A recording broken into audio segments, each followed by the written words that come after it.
motherfucker, that's where I play. Enough talk here. Artist interviewing.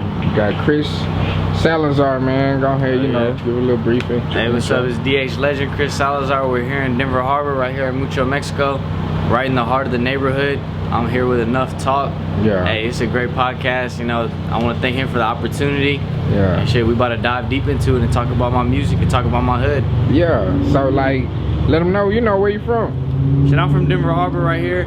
Yeah. If you're not from Texas, you're not from Houston, or you just don't know, you know, the central area really well, I'll tell you I'm from 5th Ward. Yeah. But yeah, this right here is a predominantly Mexican neighborhood. This is the hood. We're East Side. And in my music, I really represent where I'm from, and I try to talk about and uplift my neighborhood, you know, because a lot of people in Houston are bringing up their hoods, and I feel like we don't have somebody representing us. Southwest got a lot of artists in the past that was really bringing up ALIEF, even now, you know, bringing it up. So I want to be the next big thing for my hood, and especially the next big Mexican artist, you know, in the hip hop. Yeah. So yeah, this is my hood right here, and I'm proud of it. I got it tatted on my body twice. So okay. This is the hood right here. Okay. So like, I can say like growing up, like your childhood of growing up experience in 5th Ward, or you know, like you want to give them a little brief, give them a little. Yeah, growing up, I mean, it was tough. You know what I mean? Just regular hood shit, you know, and you know, we're all poor, but this is a community where we all come together. Of course, you're gonna have your little bullshit where there's beefs and stuff like that, but you know, of course, we could talk about that and we could promote that, but one big thing is I want to promote the positivity that came from the hood. You know what I mean? We did have shit. I grew up fighting, you know what I mean? I grew up in the streets. Like, I got homeboys who passed away, so I know what it's like. But really what I like to grab from this neighborhood and for where I'm from is just, you know, unity. You know what I mean? When my grandparents were, you know, in and out the hospital, my neighbors was there, you know, helping us out and being there for us. So that's one thing that I feel like this hood has over, well, I don't know, I haven't lived in every other hood, but I know, you know, one thing I could take from this is the unity and how we look out for each other. So that's really one big thing that I could take from this. Okay. So let's get to the artistry, man. Like, when you first, like, what made you want to be an artist? Like, what was your first, you know, moment? Like, was it band? You was beating on the tables, or rapping, like, or a rapper influenced you? Like, I don't know. Really, it's just I've always wanted to be a musician ever since I was little. I've always felt like I'm here to inspire people. You know, I've always felt like I'm here to motivate the streets and motivate people.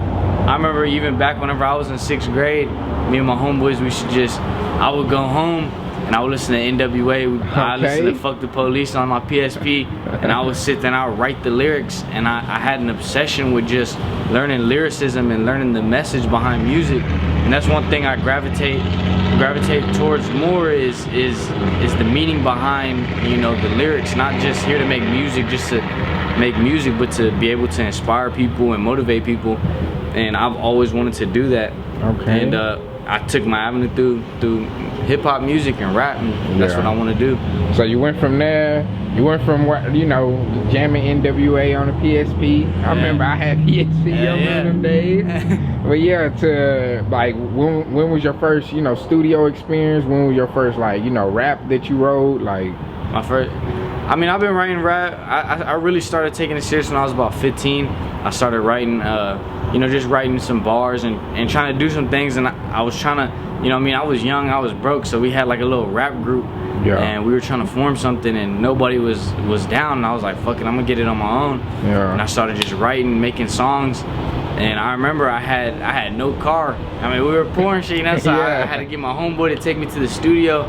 Then I was 16 at the time, and we drove, and I gave him gas money. Like, we sat there and we were in the studio. I was a kid and I was making some bullshit music at the time. Like, I look back on it, that shit is whack, you know, but you know, that's how I started it. From there, you know, I just kept going. People made fun of me, people looked down on me, you know, even people told me that I wasn't gonna make it, I should do this. But I kept pushing, and here I am. I'm 22. I got a song with Lil Keke. I got a song with Kirko Bangz, and I'm continuing to grow. I've been on Street Flavor twice now. And I just keep pushing myself. It started since I was little. Yes. And how old was you with your first single?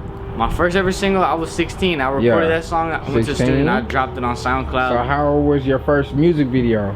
My first music video, I want to say I was around 16 as well. Okay, because on YouTube I see that it was like you dropped something 3 years ago. Yeah. So it was way further than that. Yeah, way further. And I deleted them and stuff, you know. I got rid of them. Yeah. But I've been shooting, I've been just hustling at it and just had the ambition with it from the beginning, whether I was shooting with the phone camera or whatever, you know. Once I started stacking up my bread and I stared doing it right, my quality went up. But you know, you just got to keep running with it, you know. And how many albums you got like so far now, or tapes? I got a good amount of projects out. I got 2 albums out on all streaming platforms. Yeah. I got an EP. I got a good amount of music out. Yeah. It's not a lot, but it's a good amount. It's still something though. Yeah. It's a good amount.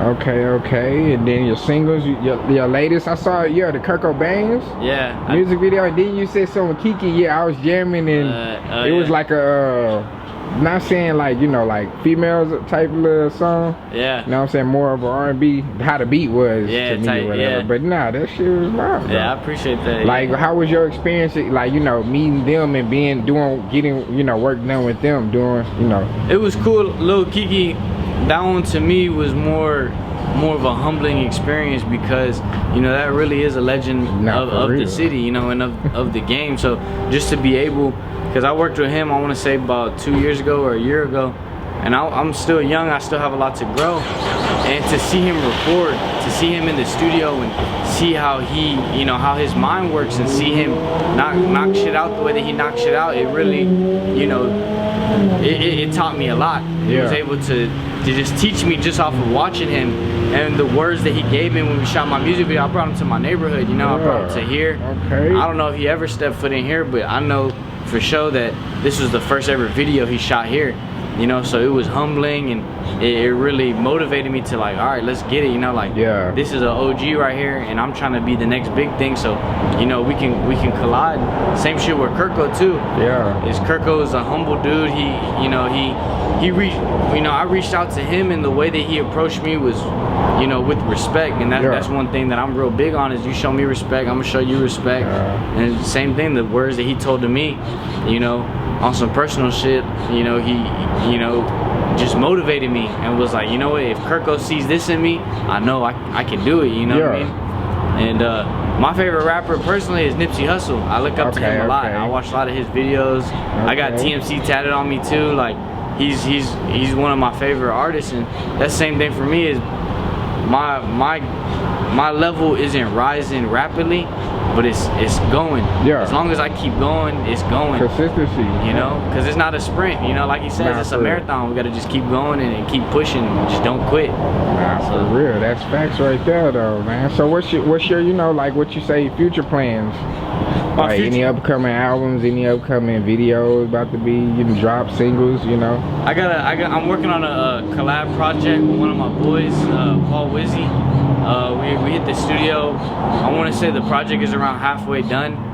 Haven't really made any major announcements or anything, but it is on the way. I wanted to focus on, you know, really pumping out How Far with Kirko.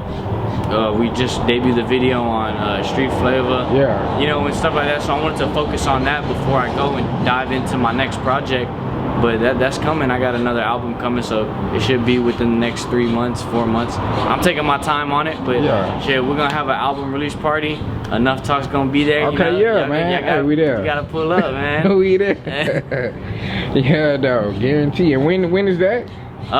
There's not a set date. Okay, but soon. When it's out there, yeah, for sure. I got you. I'm gonna send that to you. That's a bet. That's a bet on that, though. So shit, let's like, I got Texas questions for you. I can start out the first. What you love, what you dislike about Texas? Yes. I love the culture. You know, the culture here and how we're very proud. I love the diversity. The diversity to me is my favorite part about Texas. Well, mostly Houston is, you know what I mean? A lot of my best friend is black. You know what I mean?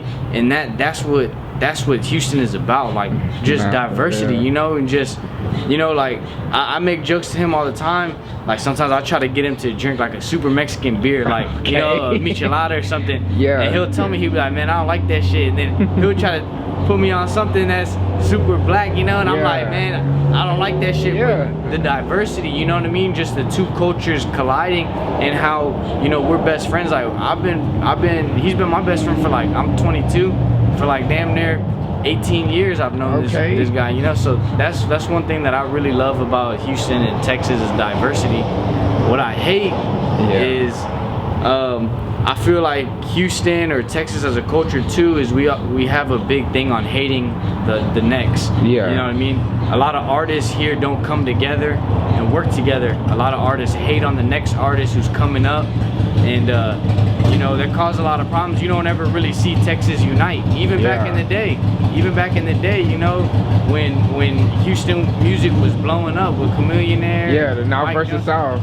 Yeah. You know, it was a lot of bullshit going on. Yeah. And I feel like that's still the issue, and I feel like that's why we're not progressing.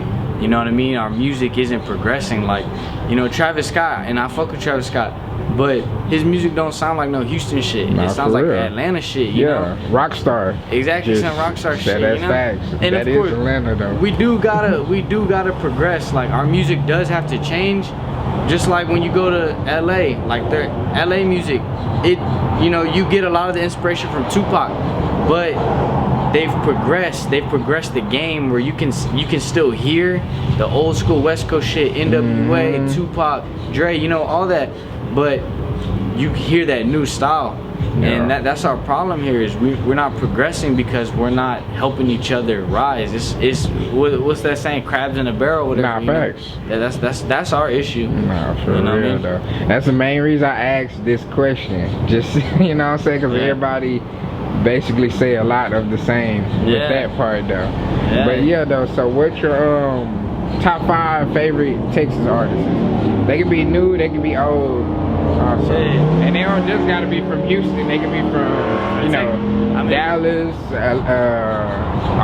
Austin, San Antonio, it don't matter, you know what I'm saying? Shit, I mean, I listen to a lot of like old school Houston, so in no order, like I fuck with Zero. I've talked to Zero, we were supposed to do a song together, so Zero's on that list. Got UGK, we're gonna put them as one. I like Mike Jones a lot when he was coming out. I really fucked with Mike Jones. He went hard. He completely fell off. Trey the Truth, because what he does, you know, he's a good artist too, but just alone what he does for, you know, the community and what he does for everybody. So I really fuck with Trey the Truth. And Chamillionaire is very underrated to me. He was really, you know, he just, his mind too, he was real smart whenever he came up. Fat Pat, man, you know, we got not Chamillionaire now. I'm putting Fat Pat on there, you know, Fat Pat's an OG, so we gotta put Fat Pat on there. I mean, there's so many great Houston artists that, you know, we come to, you know. It is. Dead and alive, it's a lot. Yeah, it's a lot. It's a lot. For real. But man, you know, you go ahead and give me your platforms, your social media, Instagram, your YouTube, where the visuals, where the music at, you know what I'm saying? My Instagram, Twitter is IAmChrisSalazar. Apple Music, Spotify, Chris Salazar. You look me up, it's gonna be the first name to pop up. You gotta look me up on Google, Chris Salazar is there. Check out my music. Any young artists who want to work with me, or just artists who want to work with me, period, just tap in. I'm always willing to work.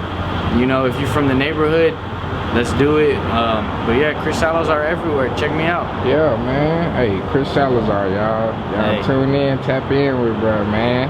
Yeah. He say, I heard you. You said Zero music video coming next, a song coming next. So hey, I better tap in, man. But yeah, man, that's enough talk for them boys. Enough talk. Let's get it.